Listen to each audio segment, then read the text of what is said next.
നമ്മൾ ചെയ്യുന്ന കഥാപാത്രങ്ങൾ എത്രത്തോളം പ്രേക്ഷകരിലേക്ക് എത്തണം, അല്ലെങ്കിൽ എത്രത്തോളം അഡ്വഞ്ചറീസ് ആവണം, അല്ലെങ്കിൽ എന്റെ കഥാപാത്രം ഇതേപോലെ പ്രേക്ഷകരിലേക്ക് ഓർക്കണം എന്ന് വിചാരിക്കുക ഓരോ ആർട്ടിസ്റ്റും ചെയ്യുന്നത്. അപ്പം അതേപോലെ റിസ്ക് എലമെന്റ്സ് ഉള്ളതും ഞാൻ റിസ്ക് എടുക്കണം എന്ന് വിചാരിക്കുന്ന സിനിമകളുണ്ടാവും. അല്ലെങ്കിൽ കുറച്ച് റിസ്ക് ഇപ്പൊ ഞാനിപ്പോ സേഫാണ്, അല്ലെങ്കിൽ റിസ്ക് കുറച്ചുള്ള കഥാപാത്രം മതി, ഇല്ലാത്ത കഥാപാത്രങ്ങൾ പ്രേക്ഷകർ സ്വീകരിക്കും എന്ന സ്റ്റേജിൽ നിൽക്കുമ്പോൾ അപ്പൊ ഇതിലെ ഇവർ പറഞ്ഞു വെച്ച് നോക്കുമ്പോൾ ഒരുപാട് റിസ്കുകൾ എടുത്തിട്ടുണ്ട് ഈ സിനിമയ്ക്ക് വേണ്ടിയിട്ട്. ഇത് വെർത്താണ് എന്ന് തോന്നിയൊരു മൂന്നാണ്.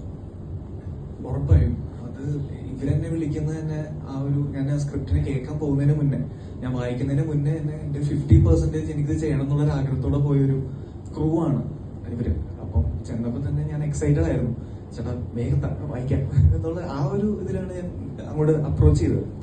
അപ്പൊ വായിച്ചു തുടങ്ങിയപ്പോ ഇതിപ്പം നിങ്ങൾ സിനിമ എത്ര പേരാണ് കണ്ടു എന്ന് എനിക്കറിയില്ല ഇപ്പൊ, പക്ഷെ സിനിമ കാണുമ്പോൾ നമുക്കൊരു ബ്യൂട്ടി, അല്ലെങ്കിൽ എന്താ പറയാ ഈ ക്യാരക്ടറിന്റെ ഒരു ആർക്ക്, നായ്ക്കളുടെ ഒരു രീതി, ഇതെല്ലാം ഭയങ്കര ക്ലാരിറ്റി ആയിട്ട് ബാബുലേട്ടനെ എഴുതി വെച്ചിട്ടുണ്ട്. നമുക്ക് വായിക്കുമ്പോൾ തന്നെ നമുക്ക് മറ്റേ മേക്കിങ്ങിൽ പിടിക്കാം എന്നുള്ളൊരു പരിപാടിയല്ല, നമുക്ക് വായിക്കുമ്പോൾ തന്നെ കൃത്യമായി ഇതാണ് അവിടെ സംഭവിക്കാൻ പോകുന്നത് എന്നുള്ള കാര്യം നമ്മുടെ ഇമാജിനേഷനിൽ വരും. അതുകൊണ്ടാണ് ഷാഫിക്ക് നേരത്തെ പറഞ്ഞത് ഇത് വായിച്ചു കഴിഞ്ഞപ്പോൾ ഇത് എങ്ങനെ നടപ്പിലാവും എന്നുള്ള കാര്യം വരെ നമുക്ക് ചിന്തിക്കേണ്ടിയിരിക്കുന്നു.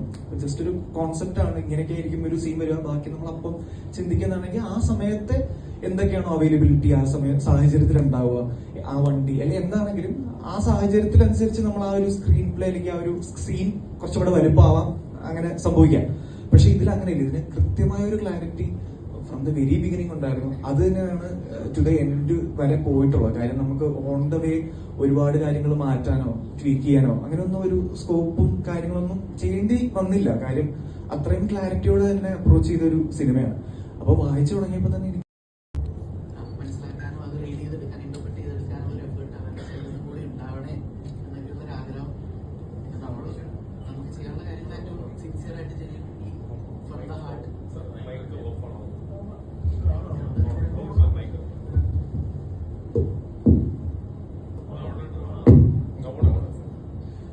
അപ്പൊ പിന്നെ നമ്മൾ എത്രത്തോളം സിൻസിയർ ആയിട്ട് ജെന്യൂൻലി നമ്മളെ കൊണ്ട് ചെയ്യാൻ പറ്റുന്ന രീതിയിൽ എല്ലാ കാര്യങ്ങളും ചെയ്യാം. അപ്പോൾ പ്രേക്ഷകരും ആ ഒരു സിൻസിയറിറ്റി ഓൺ സ്ക്രീനിൽ ഫീൽ ചെയ്യുമായിരിക്കും. അപ്പൊ ആ സിൻസിയറിറ്റി ഫീൽ ചെയ്യാൻ പറ്റുന്നതുകൊണ്ട് ഓക്കെ ഇവരെന്തോ സിൻസിയർ ആയിട്ട് ചെയ്യാൻ ശ്രമിച്ചിരിക്കുന്നു, അപ്പോൾ നമ്മുടെ സൈഡിൽ നിങ്ങളുടെ കുറച്ച് എഫേർട്ട് ഇട്ട് അത് ഇന്റർപ്രറ്റ് ചെയ്തെടുക്കാനും അതിലേക്ക് ഇൻവോൾവ് ആവാനും കൂടെ ശ്രമിക്കാം എന്നൊരു വോളണ്ടറി ആയിട്ടുള്ളൊരു താല്പര്യം പ്രേക്ഷകരുടെ ഭാഗത്തുനിന്നും കൂടി ഉണ്ടാവണേ എന്നുള്ളൊരു പ്രാർത്ഥനയും അങ്ങനെ ഒരു പ്രതീക്ഷയിലാണ് എനിക്ക് ശ്രമിച്ചു നോക്കിയത്.